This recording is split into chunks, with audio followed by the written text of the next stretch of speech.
चलो देखो, स्टार्ट करना था काइनेटिक थ्योरी ऑफ गैसेज। वो ना लेक्चर सब जो है, चलो ये बहुत इंपॉर्टेंट एक चैप्टर है और सबसे टफ चैप्टर है हीट एंड थर्मोडायनामिक्स का। Maxwell velocity distribution law derive करना, ठीक है। उसके अंदर फिर और भी बात सब पूछा जाता है। क्या है मैक्सवेल वेलोसिटी डिस्ट्रीब्यूशन लॉ? इसके लिए ये chapter kinetic theory of gases.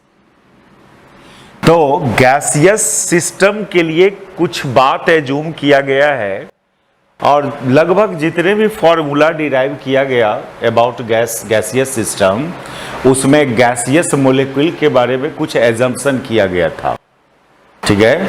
आप गैसियस सिस्टम से रिलेटेड कोई भी फॉर्मूला डिराइव करोगे, उसके लिए कुछ एजम्पशन है अबाउट गैसियस मोलिक्यूल। उसी एजम्पशंस को काइनेटिक थ्योरी ऑफ गैसेज बोलते हैं, ठीक है। क्या क्या एजम्पशन है गैसियस मोलिक्यूल के बारे में, तो लिखते चलेंगे। Gaseous molecule are identical, gaseous molecule are identical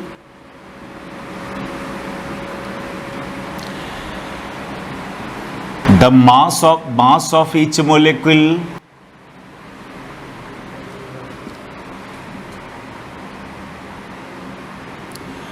will be same and molecule is taken, the size of molecule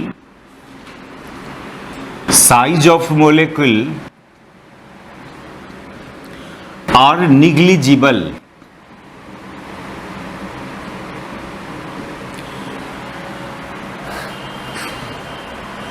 mixture नहीं हो, दो तीन गैस का मिक्सचर आप नहीं किए हो, एक सिंगल गैस है, यदि ऑक्सीजन गैस है या H2 गैस है तो सभी मोलिक्यूल आइडेंटिकल होगा ना, सभी मोलिक्यूल का मास सेम होगा, लेकिन मोलिक्यूल का साइज निग्लिजिबल मान के काम करना आपको। दूसरा बात कि molecule moves randomly inside container,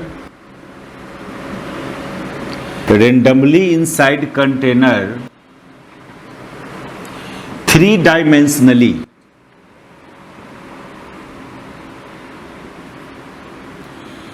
ऐसे ये रैंडम मोशन की बात कर रहे हैं हम लोग।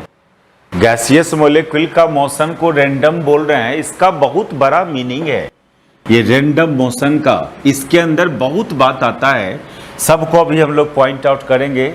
सिंपली बोल दिया कि गैसियस मोलिक्यूल मूव्स रैंडमली, इससे बहुत बात निकल के आता है। वो क्या क्या बात निकल के आता है, तो पहले एक बात ये लिखो कि during random motion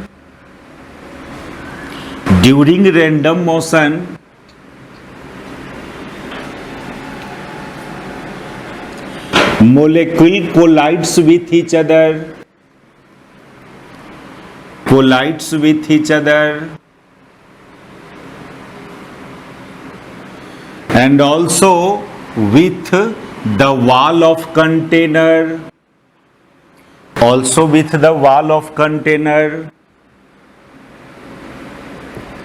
and after each collision momentum of molecule will change। टकराएगा तो क्या होगा, वेलोसिटी का डायरेक्शन चेंज करेगा ना, यानी मोमेंटम चेंज करेगा ड्यूरिंग कोलिजन। वो अपने आप में भी कोलाइड करता है और जिस कंटेनर में रखा हुआ है कंटेनर के वॉल से भी कोलाइड करेगा, और as a result of collision, और वो कोलिजन इलास्टिक कोलिजन माना गया है, ठीक है। This collision is taken to be elastic,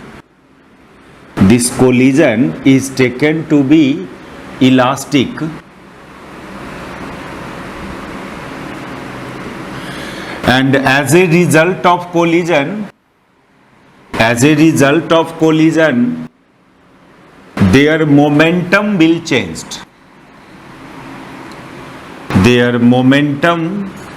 change।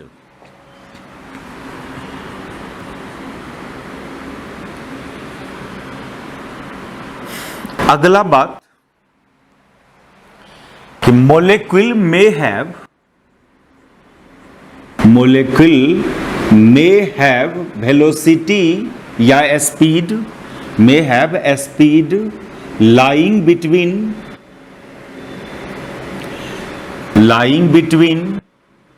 0 to infinity। ये एक बहुत बड़ा बात। मोलेक्यूल का स्पीड, कुछ मोलेक्यूल ऐसे होगा जिसका स्पीड 0 होगा, कुछ ऐसे भी होगा जिसका स्पीड इनफाइनाइट होगा। आप जो स्पीड सोच लो, निश्चित रूप से कंटेनर में कुछ मोलेक्यूल होगा जिसके पास वो स्पीड होगा। आप 10 मीटर पर सेकंड सोच रहे हैं तो निश्चित रूप से कंटेनर में कुछ मोलेक्यूल होगा जिसका स्पीड 10 मीटर पर सेकंड होगा। 0 से इन्फिनिटी के बीच में सब स्पीड पॉसिबल है। ठीक है, यहां पर हम लोग जो ये एजम्पशन कर रहे हैं इनफाइनाइट स्पीड, ये according to Newton, according to Einstein नहीं। आइंस्टीन के अकॉर्डिंग एक मैक्सिमम वेलोसिटी का लिमिट है जो लाइट के वेलोसिटी के बराबर होता है। कि maximum velocity of any body, any particle is equal to velocity of light according to Einstein. लेकिन according to Newton velocity of a body और पार्टिकल में भी क्या, इनफाइनाइट। ठीक है, तो ये बात यदि माने हो आप तो इसको बोलते हैं क्लासिकल थर्मोडायनामिक्स। क्या बोलते हैं इसको? Classical thermodynamics. क्लासिकल थर्मोडायनामिक्स मतलब उसमें जो मोशन कंसीडर करेंगे किसका हम लोग, न्यूटन वाला। कोई भी फॉर्मूला और मोशन से रिलेटेड जो यूज किया जाएगा, किसका फॉर्मूला, न्यूटन का फॉर्मूला। और अकॉर्डिंग टू न्यूटन वेलोसिटी या स्पीड ऑफ एनी बॉडी और पार्टिकल में भी इनफाइनाइट। ठीक है, तो अभी हम क्लासिकल थर्मोडायनामिक्स की बात कर रहे हैं, न कि रिलेटिविस्टिक थर्मोडायनामिक्स का। 0 से इन्फिनिटी के बीच में कोई भी स्पीड हो सकता है। ये सब उतार लिया। चलो अगला बात देखो, उतारिए।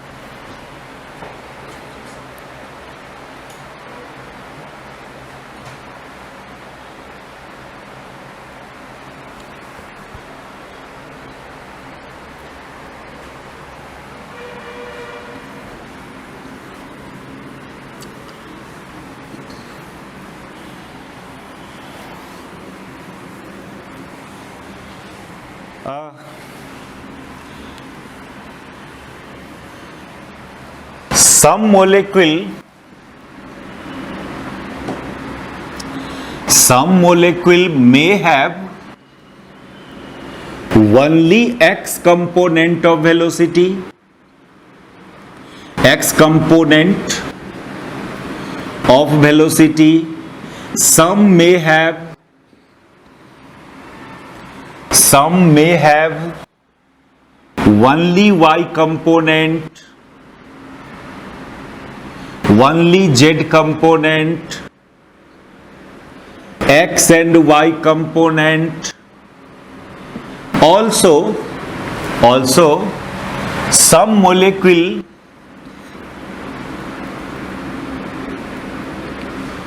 may have all 3 components of velocity.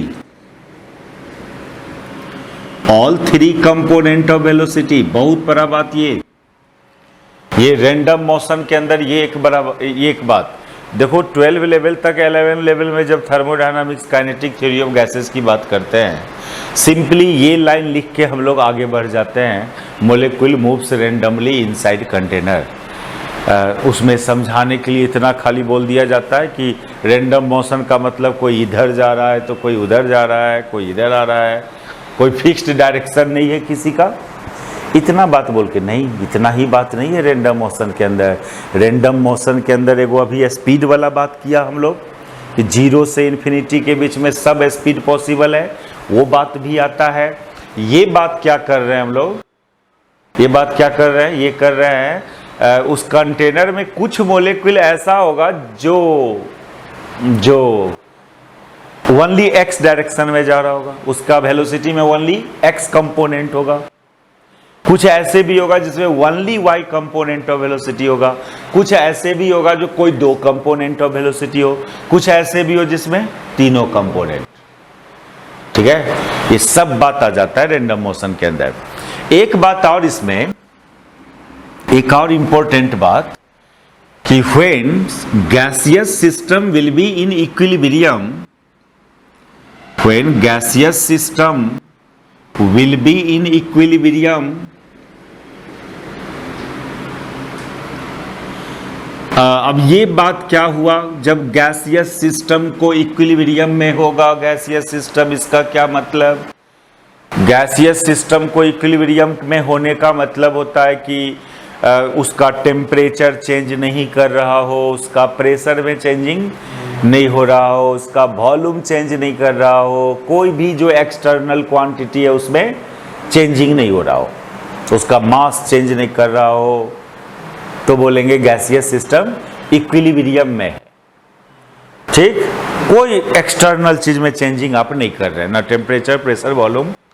तो क्या होता है, always there exist a fixed number of molecule each having a speed इतना। मान लो ये थोड़ा समझने का ऐसा, सपोज करो 2 मीटर पर सेकेंड स्पीड रखने वाले मोलिक्यूल की संख्या 10 गो है, मान लिया जाए। मान लीजिए कंटेनर में 2 मीटर पर सेकेंड स्पीड वाला मोलिक्यूल की संख्या कितना, 10 है। तो ये 10 में कोई चेंजिंग नहीं होगा टाइम के रिस्पेक्ट में, समझा। ऑलवेज 10 ही गो मोलिक्यूल होगा जिस सब का स्पीड 2 मीटर पर सेकेंड होगा।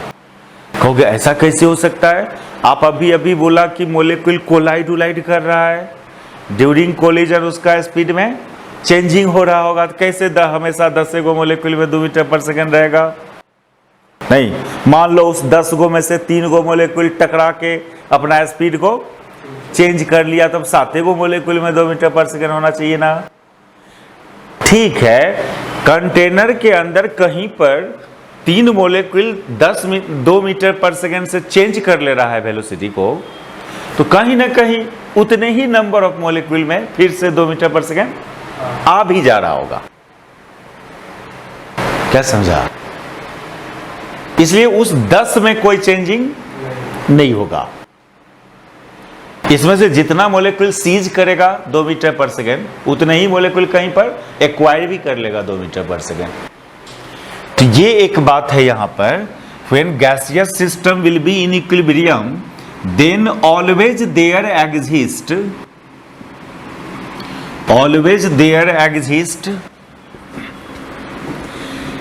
a fixed number of molecule which has a certain, each having certain speed,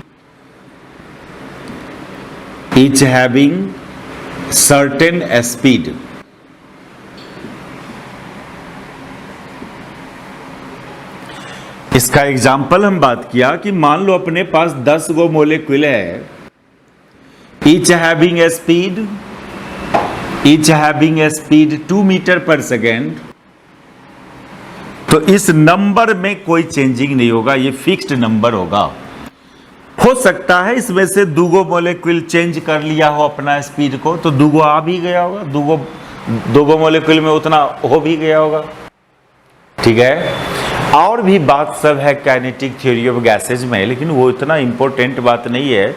ये जो 3-4 बात लास्ट में लिखा कि molecule may have a speed from 0 to infinity, कुछ ऐसे भी मोलिक्यूल होगा जो मूव ही नहीं कर रहा होगा, ये भी संभावना है। कुछ ऐसे भी मोलिक्यूल है जो इनफाइनाइट स्पीड से मूव कर रहा है।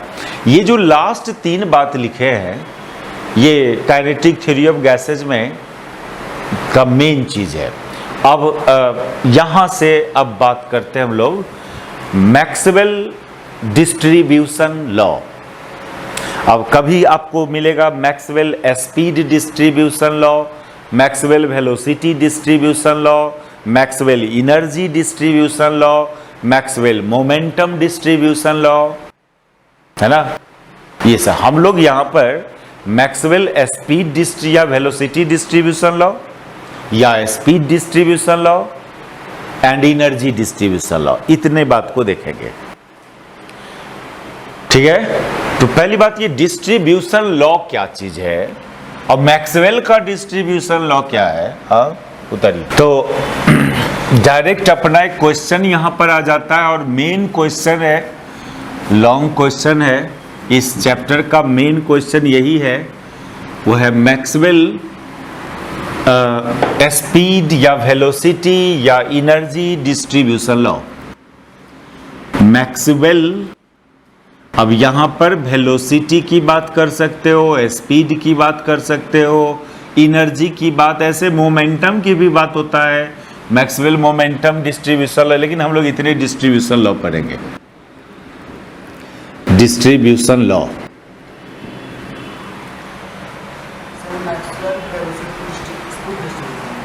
वेलोसिटी भी, स्पीड भी, एनर्जी भी, तीनों देखना है हम लोग को।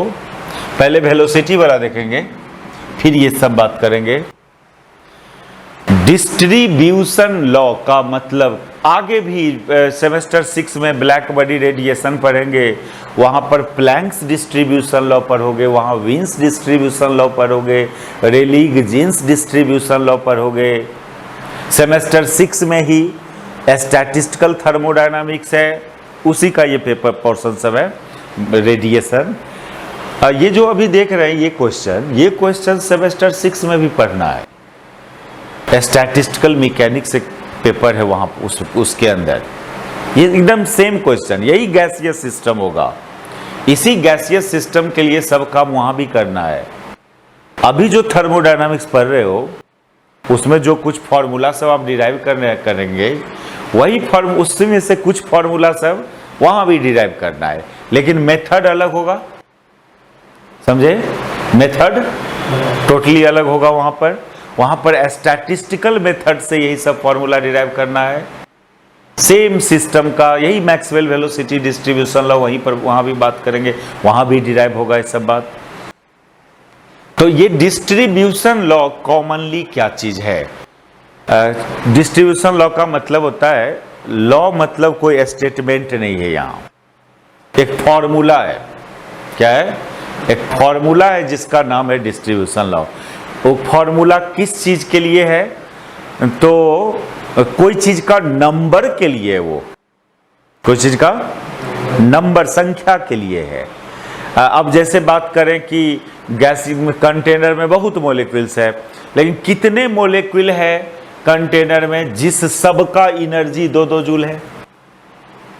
ये यदि ऐसा क्वेश्चन करें हम, नहीं समझे बात? कितने मोलिक्यूल है कंटेनर में जिस सब का स्पीड 2-2 मीटर पर सेकेंड है? तो उसी का संख्या के लिए एक फॉर्मूला है। अब जब हम लोग सेमेस्टर 5 में इलेक्ट्रोस्टैटिक्स पढ़ेंगे, डाई इलेक्ट्रिक मटेरियल पढ़ेंगे, वहां पर क्या आपको जरूरत पड़ेगा? कितने डाइपोल है इस डाइलेक्ट्रिक मटेरियल के अंदर जिसका एनर्जी इतना है, वो भी डिस्ट्रीब्यूशन लॉ होगा। बहुत फील्ड में इसको यूज करना है आगे आपको, समझे? खासकर सेमेस्टर 5 का और सेमेस्टर 6 में इतना यूज है इस टॉपिक का। खास ये कहां पर यूज होता है फिजिक्स के? किस सिचुएशन में इसका यूज होगा? जहां पर कोई चीज लार्ज नंबर में हो। क्या? लार्ज ना, उसमें से कुछ को सेलेक्ट करना होगा, वहां पर ये फॉर्मूला काम देगा आपको। अब डाइलेक्ट्रिक मटेरियल है, उसके अंदर हर एटम और मॉलिक्यूल डाइपोल की तरह बिहेव कर रहा है, तो large number of molecule dipole होगा ना। अब बोलेगा बताओ कितने डाइपोल है उसके अंदर जो 30 डिग्री पर इंक्लाइंड है, ये पूछा जाएगा। जब हम लोग सेमेस्टर 5 में मेटल का प्रॉपर्टी पढ़ेंगे तो उसमें लार्ज नंबर ऑफ इलेक्ट्रॉन्स होता है। अब पूछेंगे कि कितने इलेक्ट्रॉन्स है उस मेटल के अंदर जिसका एनर्जी इतना जूल है। तो ये फॉर डिस्ट्रीब्यूशन लॉ आपको जनरली ऐसा ही फिजिकल सिचुएशन में यूज होगा। चलो देखो स्टार्ट कर डिराइवेशन। अब हम लोग यहां पर मैक्सवेल क्या किया है, इस गैसियस सिस्टम में क्या किया है, वो एक फॉर्मूला डिराइव किया है नंबर ऑफ मोलिक्यूल्स के लिए। कितने नंबर ऑफ मोलिक्यूल्स है जो only x component of velocity रख रहा हो, या एक फॉर्मूला डिराइव किया है उस मोलिक्यूल की संख्या के लिए जिसमें खाली वाई कंपोनेंट हो, जिसमें दोनों कंपोनेंट हो, जिसमें तीनों कंपोनेंट हो, इसके लिए एक फार्मूला डिराइव किया और उसी फार्मूला का नाम रखा गया है मैक्सवेल वेलोसिटी डिस्ट्रीब्यूशन लॉ। तो पहले तो इसका पर्पस बतावे हम लोग कि Maxwell derive an expression for the number of molecules, derive an expression for the number of molecule which has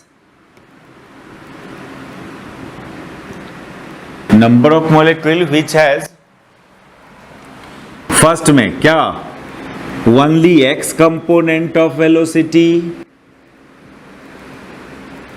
जब ओनली x कंपोनेंट बोला तो इसी में आ गया ना only y component, only z component.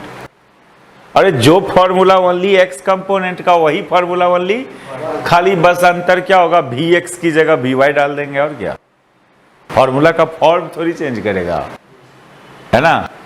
Formula का फॉर्म नहीं चेंज करना है, इसी में डॉट डॉट डॉट कर दे रहे हैं।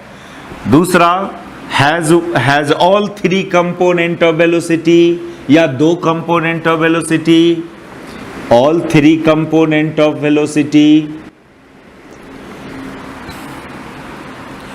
तो हम लोग ना और भी बात,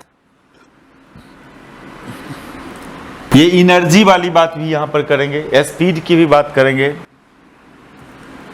हैज ए सर्टेन स्पीड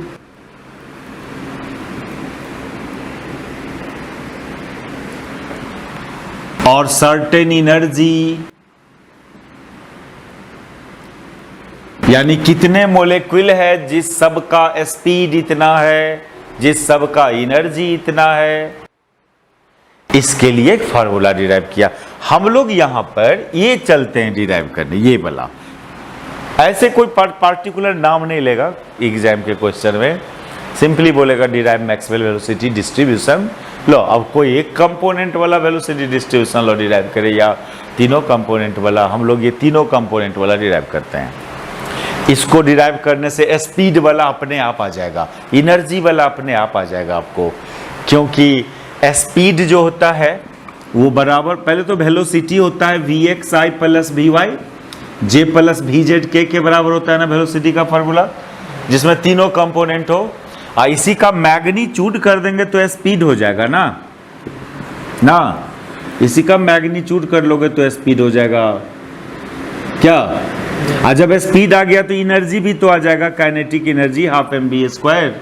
इसलिए ये चलो डिराइव करने कि कितने मोलेक्यूल है कंटेनर में जिस सब के पास तीनों कंपोनेंट ऑफ वेलोसिटी हो। ठीक, ये काम करने चलेंगे, इस प्लानिंग को उतारो। तो चलो डिराइव करते हैं हम लोग मैक्सवेल वेलोसिटी। ये तीनों कंपोनेंट ऑफ वेलोसिटी रखने वाले मोलेक्यूल की संख्या डिराइव करते हैं। इसके लिए स्टार्टिंग में एक बात मैक्सवेल एज्यूम किया है, वो थोड़ा एक्सेप्ट कर लेना होगा, उसका कोई मैथमेटिकल प्रूफ नहीं पूछना। वो ऐसा है ना कि जहां पर कोई लार्ज नंबर में कोई चीज हो तो वहां पर कभी एग्जैक्ट की बात तो कर नहीं सकते हो ना, उसका कोई मैथमेटिकल प्रूफ नहीं पूछना। वो ऐसा है ना कि जहां पर कोई लार्ज नंबर में कोई चीज हो तो वहां पर कभी एग्जैक्ट की बात तो कर नहीं सकते हो ना। जरूरी है कि 10 गो मोलेक्यूल होगा दो बेटा, आप उसके आसपास वाला नंबर बताए ना। हो सकता है 12 गो होगा, 2 गो छूट गया हो आपसे, या 8 गो होगा, नहीं, जहां लार्ज नंबर में हो, मतलब उस जगह प्रोबेबिलिटी की बात होता है। क्या probability, large number of particle सबसे डिस्कशन कुछ करना है तो प्रोबेबिलिटी आएगा, उस जगह प्रोबेबिलिटी की बात होता है। क्या probability, large number of particle सबसे डिस्कशन कुछ करना है तो प्रोबेबिलिटी आएगा, एग्जैक्ट बात नहीं होगा। तो स्टार्टिंग में ना मैक्सवेल यही काम किया है। क्या probability, large number of particle सबसे डिस्कशन कुछ करना है तो प्रोबेबिलिटी आएगा, एग्जैक्ट बात नहीं होगा। तो स्टार्टिंग में ना मैक्सवेल यही काम किया है। वो क्या बोला कि लेट प्रोबेबिलिटी में ना मैक्सवेल यही काम किया है। वो क्या बोला कि लेट प्रोबेबिलिटी है, तो प्रोबेबिलिटी आएगा, एग्जैक्ट बात नहीं होगा। तो स्टार्टिंग में ना मैक्सवेल यही काम किया है। वो क्या बोला कि let probability for a molecule probability for a molecule, तो प्रोबेबिलिटी आएगा, एग्जैक्ट बात नहीं होगा। तो स्टार्टिंग में ना मैक्सवेल यही काम किया है। वो क्या बोला कि let probability for a molecule has only x component of velocity, molecule has only x component of velocity, probability for a molecule has only x component of velocity, only x component of velocity, only x component of velocity, only x component of velocity, x component of velocity, only x component of velocity lying between probability for a molecule has only x component of velocity, only x component of velocity lying between molecule has only x component of velocity, only x component of velocity lying between u to u plus du velocity, only x component of velocity lying between u to u plus du is only x component of velocity, only x component of velocity lying between u to u plus du, u to u plus du is wx, only x component of velocity lying between u to u plus du, u to u plus du is wx, lying between u to u plus du, u to u plus du is wx। यानी u यहां पर हम x component of velocity के लिए u से represent कर रहे हैं। पुराना आदत छोड़ दो, पुराना आदत x कंपोनेंट ऑफ वेलोसिटी को vx लिखते थे, y कंपोनेंट को vy। यहां थोड़ा रिप्रेजेंटेशन हम चेंज कर रहे हैं। u plus du, u to u plus du is wx। यानी u यहां पर हम x कंपोनेंट ऑफ वेलोसिटी के लिए u से रिप्रेजेंट कर रहे हैं। पुराना आदत छोड़ दो, पुराना आदत x कंपोनेंट ऑफ वेलोसिटी को vx लिखते थे, y कंपोनेंट को vy। यहां थोड़ा रिप्रेजेंटेशन हम चेंज कर रहे हैं, इज wx। यानी u यहां पर हम x कंपोनेंट ऑफ वेलोसिटी के लिए u से रिप्रेजेंट कर रहे हैं। पुराना आदत छोड़ दो, पुराना आदत x कंपोनेंट ऑफ वेलोसिटी को vx लिखते थे, y कंपोनेंट को vy। यहां थोड़ा रिप्रेजेंटेशन हम चेंज कर रहे हैं, x डायरेक्शन वाले वेलोसिटी को u से डिनोट कर रहे हैं। तो u से u प्लस du के बीच का वेलोसिटी रखने का प्रोबेबिलिटी को रिप्रेजेंट किया जा रहा है किससे? wx। wx is the probability for a molecule has a velocity along x axis from u to u plus du, axis from u to u plus du, along x axis from u to u plus du, then du, then ये w x बराबर function of u into D you. x दिशा में velocity होगा कि नहीं होगा, इसका probability x दिशा वाला velocity का फंक्शन पर डिपेंड करेगा।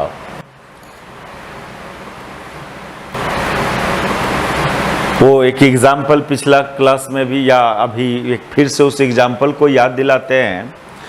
आप मान लो 100 आदमी दौड़ने चले तो कोली टकराएगा, वो आदमी लोग ड्यूरिंग मोशन टकराएगा, तो टकराने की संख्या तो 40 भी हो सकता है, 60 भी हो सकता है, लेकिन दौड़ने ही चलेगा 60 आदमी तो टकराने की संख्या 70 बोलिएगा, उससे कम है ना बल बोलिएगा, समझे बात। तो कितना आदमी कोलाइड करेगा ये डिपेंड किस पर करेगा, कितना आदमी दौड़ना चला था, कितना आदमी दौड़ना चला था, नहीं तो x दिशा में वेलोसिटी होगा कि नहीं होगा, वो डिपेंडो किस पर करेगा, x दिशा वाला वेलोसिटी पर डिपेंड करेगा। तो ये थोड़ा एक्सेप्ट करना है। ऐसे ये मैथमेटिक्स प्रोबेबिलिटी में 12 में नहीं था, हम लोग डिस्क्रीट प्रोबेबिलिटी पढ़ के आए हुए हैं 12 लेवल में। डिस्क्रीट मतलब नंबर में कोई चीज होता था और उसमें से सेलेक्ट करने की बात करते थे ना। और जब कोई चीज कंटिन्यूअसली वेरी करता हो, हर पॉइंट पर वेरिएशन होता हो, तो उसको कंटिन्यूअस प्रोबेबिलिटी बोलते हैं। वो प्रोबेबिलिटी थ्योरी हम लोग 12 लेवल से नहीं जानते हैं, वो ग्रेजुएशन लेवल के मैथमेटिक्स में होता है, वही यूज किया गया है यहाँ पर, समझे।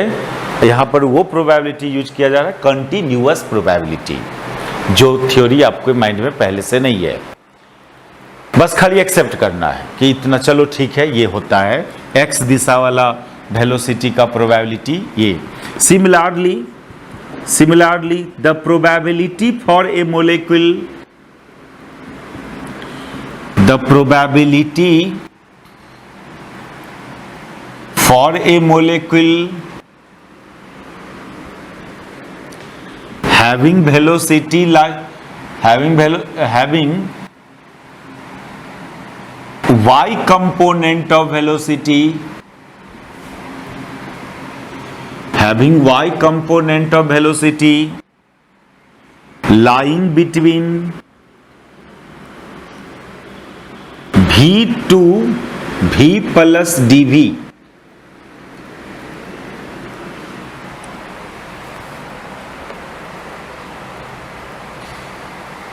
is wi। y दिशा में मोलेक्यूल का प्रोबेबिलिटी को wi से डिनोट किया जा रहा है, और ये फंक्शन होगा v का इंटू dv का। And similarly probability for a molecule, probability for a molecule having z component of velocity,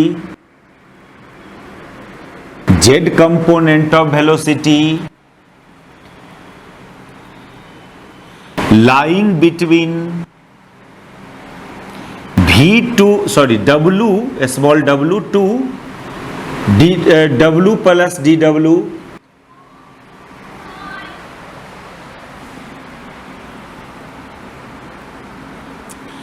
is wz, और wz बराबर हो जाएगा किसका, फंक्शन w का इंटू dw। ये स्मॉल w है, मतलब एक बात सुन लो, यहाँ x दिशा वाले वेलोसिटी को u से डिनोट किया, y डायरेक्शन वाले को v से, x y z component of velocity को u v w से डिनोट कर रहा है। और ये 3 गो प्रोबेबिलिटी हुआ, तीनों डायरेक्शन वाला वेलोसिटी का ये प्रोबेबिलिटी है। तो अब आपसे पूछा जाए कि बताओ उस मोलेक्यूल का प्रोबेबिलिटी जिसमें तीनों कंपोनेंट ऑफ वेलोसिटी हो। ये तो कोई एक एक कंपोनेंट ऑफ वेलोसिटी वाला प्रोबेबिलिटी है ना, तीनों कंपोनेंट ऑफ वेलोसिटी वाला प्रोबेबिलिटी क्या होगा। तो ये प्रोबेबिलिटी का थ्योरी है।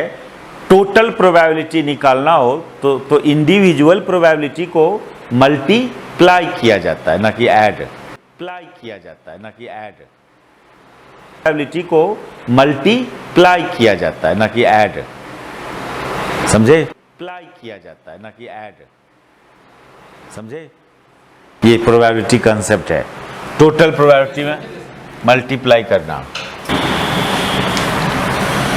Then probability for a molecule having all three component of velocity, probability for a molecule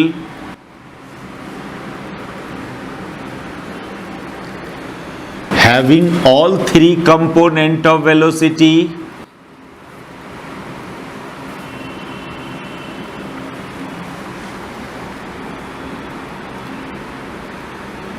इसको W से डिनोट करना इस प्रोबेबिलिटी को। और according to theory of probability total probability जो होता है सब इंडिविजुअल प्रोबेबिलिटी का प्रोडक्ट के बराबर, यानी ये FU into FV into FW into DU into DV into DW ये हुआ। ये उस मोलेक्यूल का प्रोबेबिलिटी है जिसमें तीनों डायरेक्शन में वेलोसिटी हो, तीनों कंपोनेंट ऑफ वेलोसिटी हो। इसको एक इक्वेशन नाम दे दो आप। अब हम एक दूसरे तरह से बात करें, तीनों कंपोनेंट ऑफ वेलोसिटी वाला का प्रोबेबिलिटी जो 12 लेवल का मैथमेटिक्स है, वो 12 लेवल का प्रोबेबिलिटी का मैथमेटिक्स है। वो ये मान लीजिए अपने पास total n number of molecule था। Let we have n numbers of molecule, we have total n number of molecule. Total molecule की संख्या इतना था और सपोज करो इसमें से dn नंबर ऑफ मॉलिक्यूल ऐसा है जिस सब के पास तीनों डायरेक्शन में वेलोसिटी है, out of which dn number of molecule each having all three component of velocity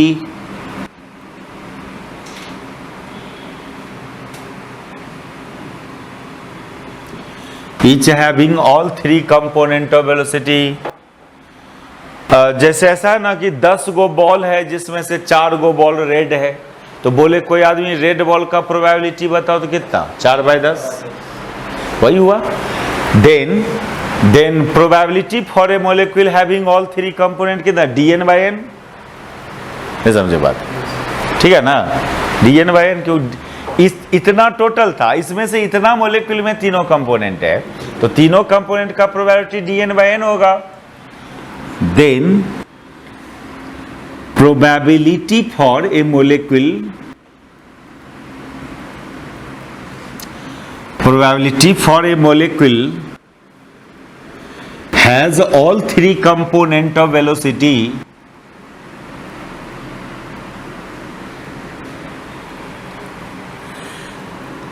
अच्छा, all three component of velocity का प्रोबेबिलिटी को W से डिनोट करते हो ना, यहां भी W लिखेंगे ना, लेकिन वो W किसके बराबर, dn/n के बराबर। समझे बात? ये फंक्शनल फॉर्म में है वो प्रोबेबिलिटी, तीनों कंपोनेंट ऑफ वेलोसिटी रखने वाला। समझे? ये भी वही चीज है, तीनों कंपोनेंट ऑफ वेलोसिटी रखने वाला ही प्रोबेबिलिटी है। ये भी ये थ्योरी तो बहुत सिंपल थ्योरी है ना, ये तो 12 लेवल का थ्योरी था, तो दोनों को इक्वेट कर दो, दोनों सेम चीज है। ये तो 12 लेवल का थ्योरी था, तो दोनों को इक्वेट कर दो, दोनों सेम चीज है। थ्योरी था, तो दोनों को इक्वेट कर दो, दोनों सेम चीज है। उतारिए इसको, इक्वेट कर दो, दोनों सेम चीज है। उतारिए इसको।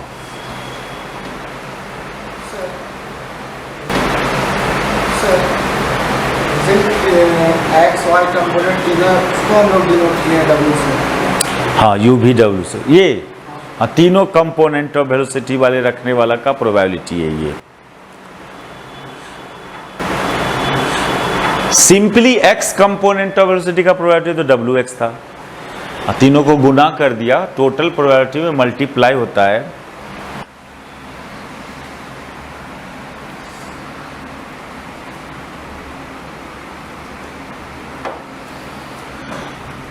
तो दोनों चूंकि सेम चीज है इसलिए दोनों को इक्वेट किया जाए। दोनों का LHS सेम चीज है।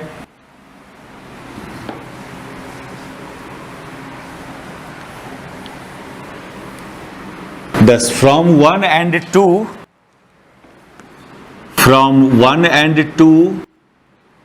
क्या लिखोगे? dn by n equal to fu into fv into fw into du dv dw। इसलिए dn equal to n fu fv fw du dv dw। देखो एक बात देखो यहां पर क्या हुआ, ये उस मोलेक्यूल की संख्या निकला जिसमें तीनों कंपोनेंट ऑफ वेलोसिटी होगा। ये dn के बारे में वही बोले थे ना, dn is the number of molecule which has all three component of velocity, यही था ना। और यही ना फाइंड करने चले थे आप। मैक्सवेल का वेलोसिटी डिस्ट्रीब्यूशन में क्या बोला हम आपको, उस मोलेक्यूल की संख्या फाइंड करो जिसमें तीनों कंपोनेंट ऑफ वेलोसिटी हो। यही तो है ये dn, जिसमें dn, लेकिन ये कंप्लीट नहीं है, ये कंप्लीट नहीं है ये, क्योंकि ये फंक्शन नहीं जान रहे हो क्या है fu fv n fw, fu fv n fw, समझे? ये अभी कुछ नहीं हुआ है इसके अंदर। एक तो एक पैटर्न पता चला कि उस मॉलिक्यूल की संख्या जिसमें तीनों कंपोनेंट ऑफ वेलोसिटी वो ऐसा होना चाहिए। अब ये फंक्शन क्या होगा चलेंगे वो डिराइव करने हम लोग। तो इसको भी हम वही बात लिखेंगे, it is Maxwell velocity distribution law, Maxwell velocity distribution law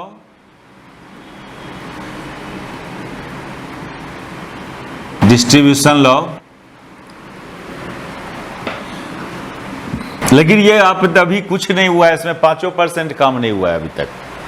इतना लाओ, एक तो एक आइडिया मिला कि हाँ ऐसा होना चाहिए वो formula. Now we have to find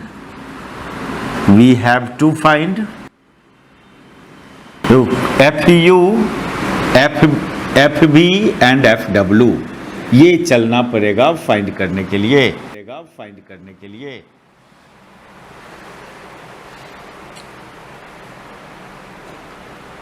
समझे?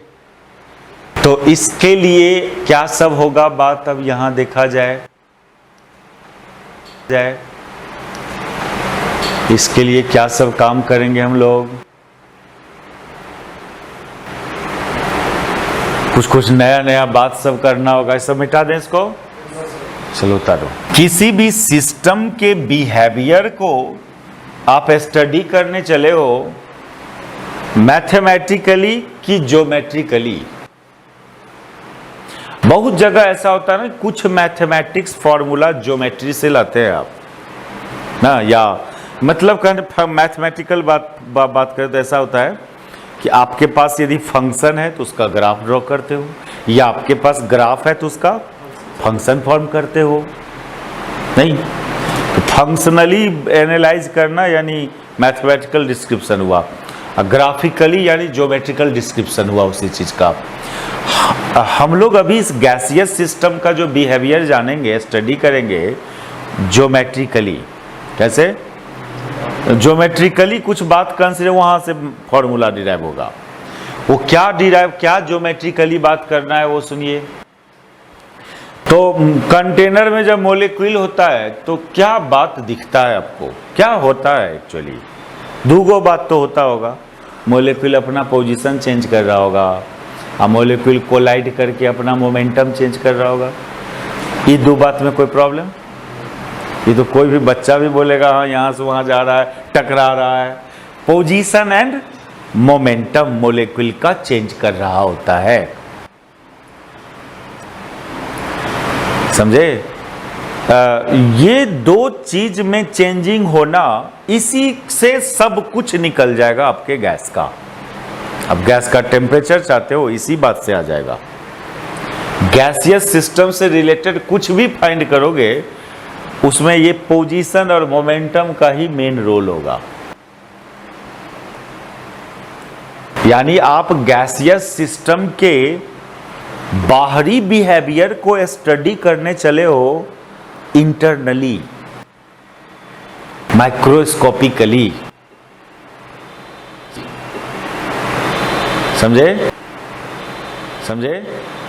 अब माइक्रोस्कोपिकली वो तो कंटेनर के अंदर है मॉलिक्यूल, वो थोड़ी देखने जा रहे हैं आप, लेकिन सोच रहे हैं कि पोजीशन चेंज हो रहा होगा, मोमेंटम चेंज हो रहा होगा। हाँ, टेम्परेचर तो बाहरों से मेजर कर सकते हैं ना? नहीं, तो टेम्परेचर, प्रेशर, ये सब को बोलते हैं मैक्रोस्कोपिक क्वांटिटी ऑफ सिस्टम। अब पोजीशन एंड मोमेंटम को बोलते हैं माइक्रोस्कोपिकल क्वांटिटी ऑफ सिस्टम। समझे?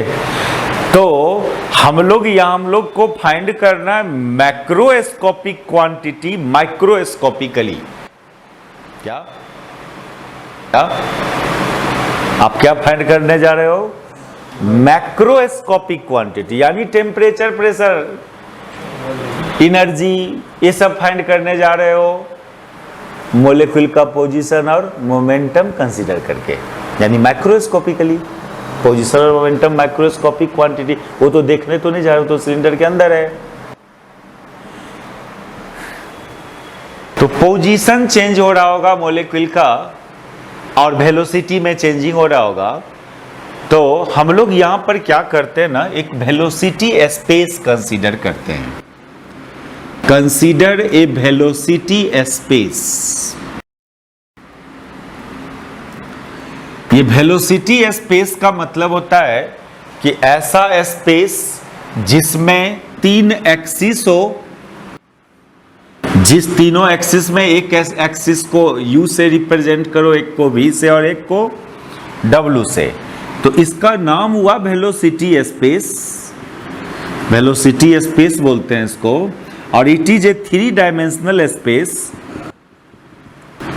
It is a 3 dimensional space.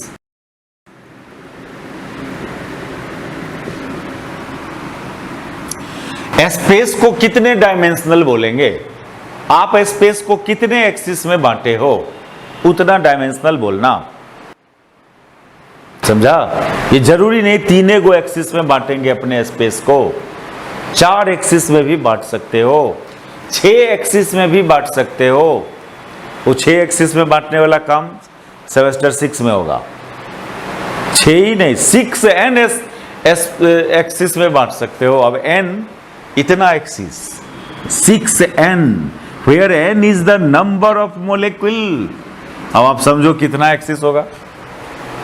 1 gram gas लेंगे तो अरबों खरबों की इनफाइनाइट नंबर ऑफ मोलिक्यूल होता है, और उतना एक्सिस में बांट रहे हैं अपने स्पेस को। ये सब सेमेस्टर 6 में होगा। स्पेस को ये सब सेमेस्टर 6 में होगा। ठीक? अपने इस अवेलेबल स्पेस को में बहुत सारे एक्सिस ड्रॉ करना है। कितने एक्सिस ड्रॉ करें वो डिपेंड करता है कि आप कौन सिचुएशन को डिस्क्राइब कर रहे हो। आप मॉलिक्यूल के वेलोसिटी को डिस्क्राइब कर रहे हो, तो वेलोसिटी में तो 3 ही कंपोनेंट होता है ना, एक्स वाई जेड कंपोनेंट। तो हमको मैक्सिमम कितने एक्सिस की जरूरत पड़ेगा? 3 एक्सिस का। अब पार्टिकल मॉलिक्यूल का पोजीशन डिस्क्राइब कर रहे हो, तो उसमें भी 3 गो एक्स वाई जेड, तो 3 एक्सिस में बांटना आप अपने स्पेस को। अब कोई इवेंट डिस्क्राइब कर रहे हैं, कोई घटना फेनोमेना डिस्क्राइब कर रहे हैं। रिलेटिविटी पर है सेमेस्टर 1 का, ठीक है। तो कोई इवेंट डिस्क्राइब कर रहे हो आप, तो इवेंट डिस्क्राइब करने का मतलब कम से कम 2 चीज तो बताओगे ना, कहाँ हुआ इवेंट और कब हुआ, इतना तो बताओगे ना। क्यों हुआ, कैसे हुआ, वो तो बात की बात है, लेकिन कहाँ हुआ और कब हुआ इतना तो बताना पड़ेगा। यानी पोजीशन क्या है उस इवेंट का और टाइम क्या है। तो इस बात को ज्योमेट्रिकली स्टडी करना चाहते हैं आप, तो आपको अपने स्पेस को 4 एक्सिस में बांटना पड़ेगा। 3 एक्सिस पोजीशन के लिए, एक्स वाई जेड के लिए, और 1 एक्सिस किसके लिए? टाइम के लिए। नहीं तो उसको 4 डायमेंशनल स्पेस बोलेंगे। तो कितने एक्सिस में बांटे अपने स्पेस को, वो तो सिचुएशन पर डिपेंड करता है। टाइम के लिए नहीं तो उसको 4 डायमेंशनल स्पेस बोलेंगे। तो कितने एक्सिस में बांटे अपने स्पेस को, वो तो सिचुएशन पर डिपेंड करता है। समझा? अभी हम वेलोसिटी स्पेस की खाली बात कर रहे हैं। एक पोजीशन स्पेस होता है जिसमें 3 गो एक्सिस, वो भी 3 डायमेंशनल स्पेस है जिसका एक एक्स, एक वाई और एक जेड। इसको पोजीशन स्पेस बोलते हैं। पोजीशन स्पेस बोलते हैं। समझा? अच्छा, और जहां पर पोजीशन और वेलोसिटी दोनों एक साथ कंसीडर करना हो तब 6 डायमेंशनल स्पेस हो जाता है। तब कितना? हाँ, एक गो फिगर में 6 एक्सिस दिखाना चाहते हैं तो उस स्पेस का नाम है फेज स्पेस। क्या नाम है उसका? फेज स्पेस बोलते हैं उसको। इसको तो खाली वेलोसिटी स्पेस बोला, इसको खाली पोजीशन स्पेस बोला, इसका कंबाइंड स्पेस को फेज स्पेस बोलते हैं। सब सेमेस्टर 6 में थर्मोडायनामिक्स में पढ़ना है। ऐसा नहीं बाहरी फील्ड की बात नहीं कर रहे हैं, क्योंकि ये पेपर, ये चैप्टर वहां का उस चैप्टर से रिलेटेड है। ठीक है, ये क्वेश्चन तो यहां देना ही नहीं चाहिए। हम लोग क्या करें सिलेबस में सेटिंग करने वाले को, यही सेम डिराइवेशन वहां भी करना ही था, तो यहां दे दिया है। क्यों? उसका भी एक फायदा उठाइए आप लोग कि थोड़ा सा ये सब नाम सुन लो। आगे अचानक सेमेस्टर 6 में 6 डायमेंशनल स्पेस जो हम बोलने जाएंगे, इसलिए थोड़ा सा पहले से इस स्पेस से अभी मतलब नहीं है। हम एक वेलोसिटी स्पेस कंसीडर किया, और इस वेलोसिटी स्पेस में एगो स्फीयर इमेजिन करना, कुछ रेडियस का। मान लो इसका रेडियस c है, इसका सेंटर यहां पर है, and consider a velocity space having centre at origin, center at origin and radius equal to c, radius equal to c। अब एक बात बताओ आप लोग, इस स्पेस में कोई पॉइंट कहीं भी कंसीडर करोगे, हम वहां कहीं नहीं कंसीडर करके हम इस स्फेयर पर एगो पॉइंट यदि कंसीडर कर लें, आइए यहीं पर चलो कंसीडर कर ले पॉइंट, जरूरी नहीं कहीं अदर जगह भी ले सकते हो। तो उस पॉइंट में 3 कोऑर्डिनेट होगा ना, एक कोऑर्डिनेट u होगा, एक कोऑर्डिनेट b और एक कोऑर्डिनेट क्या होगा? w। क्योंकि वेलोसिटी स्पेस है ना, ये पोजीशन स्पेस तो नहीं है कि एक्स वाई जेड लेंगे। कोऑर्डिनेट का मतलब खाली एक्स वाई जेड होगा नहीं, अब जो स्पेस लिए हो उससे रिलेटेड कोऑर्डिनेट। ठीक है, पोजीशन स्पेस होता तो पोजीशन कोऑर्डिनेट लेते एक्स वाई जेड। आप फिर एक बात बताओ, अलग अलग पॉइंट का अलग अलग यू वी डब्ल्यू का वैल्यू होगा ना, लेकिन ये वैल्यू तो सब जगह सेम होगा, रेडियस। ठीक होगा रेडियस, ठीक। और ये c, इसको एक वेक्टर मान ले थोड़ा देर के लिए हम लोग, इसको एक वेक्टर। तो वेक्टर c बराबर क्या होना चाहिए? U I plus V J plus W क्या होना चाहिए? ऐसा होता नहीं, कोई पॉइंट का कोऑर्डिनेट एक्स वाई जेड है तो इसका पोजीशन वेक्टर आर को लिखते नहीं हो, X I plus Y J plus Z के, वही सब हो रहा है। तो ये mod C that is C, जिसको आपने रेडियस बोला इस स्फीयर का, रेडियस ऑफ स्फीयर बोला, इसको तो वेक्टर के according root U square plus B square plus क्या डब्ल्यू स्क्वायर होना चाहिए ना। तो ज्योमेट्रिकली बात करें तो ये उसका रेडियस है, फिजिकली बात करें तो वो क्या है? मॉलिक्यूल का स्पीड है। क्या वो मॉलिक्यूल का स्पीड ना हुआ, वेलोसिटी का मैग्नीट्यूड क्या देता है? स्पीड न देता है। तो ये ज्योमेट्रिकली वो तो वो स्फीयर का रेडियस है, लेकिन ये स्पीड है मॉलिक्यूल का, स्पीड ऑफ मॉलिक्यूल। और एक बात और, किस मोलिक्यूल का स्पीड? इस मोलिक्यूल का स्पीड। यहां पर जो मोलिक्यूल्स होगा, अरे यहां मोलिक्यूल नहीं है, मोलिक्यूल तो कंटेनर में है। मोलिक्यूल कहां है? आप ये बोलो कि उस मोलिक्यूल का स्पीड जिसका XYZ कंपोनेंट क्या होगा? UV होगा। लेकिन आप जान रहे हैं कि अलग अलग मोलिक्यूल का UV अलग अलग होगा, यानी इस स्फीयर पर अलग अलग पॉइंट लेंगे तो UV का वैल्यू अलग अलग आएगा। लेकिन रेडियस तो सबका स्पीड क्या होगा? क्योंकि रेडियस तो कांस्टेंट होता है क्या? तो each molecule on this sphere has different XYZ component of velocity, that is UV, but speed of each molecule will be same. क्योंकि स्पीड रेडियस ना दे रहा है आपको, और रेडियस क्या होता है स्फीयर का? सेम होता है हर पॉइंट का ना। तो यहां पर देख रहे हैं हम लोग कि डिफरेंट मोलिक्यूल्स ऑन स्फीयर, यहां मोलिक्यूल है नहीं जी, वो एक रिप्रेजेंटेटिव पॉइंट है। इस पॉइंट का नाम है रिप्रेजेंटेटिव पॉइंट। मोलिक्यूल तो कंटेनर में होगा, और उस मोलिक्यूल का बिहेवियर को हम यहां पर एक पॉइंट से कंसीडर कर रहे हैं। नहीं, मैंने क्रिकेट का वो जो देखते हो टीवी पर ग्राफ में, क्या वही मैदान है क्या? मैदान तो कहीं और होगा ना, उसका इंफॉर्मेशन ना वहाँ, उसका रिप्रेजेंटेटिव पॉइंट है वो। कोई बॉल दिखाता है रेड, वहाँ अरे यहाँ विकेट गिरा था, समझ जाते हैं ना, वो उसका रिप्रेजेंटेटिव पॉइंट है, बॉल थोड़ी है। तो यहाँ देख रहे हैं हम लोग क्या लिख रहे थे, ये डी क्या? अच्छा हाँ, डिफरेंट मोलिक्यूल, रफली मोलिक्यूल ही बोल दीजिए उस रिप्रेजेंटेटिव। वहाँ स्टैटिस्टिकल मैकेनिक्स में उसको मोलिक्यूल नहीं बोलना है, वहाँ रिप्रेजेंटेटिव पॉइंट बोलना है उसको। Different molecule on A sphere has different UV,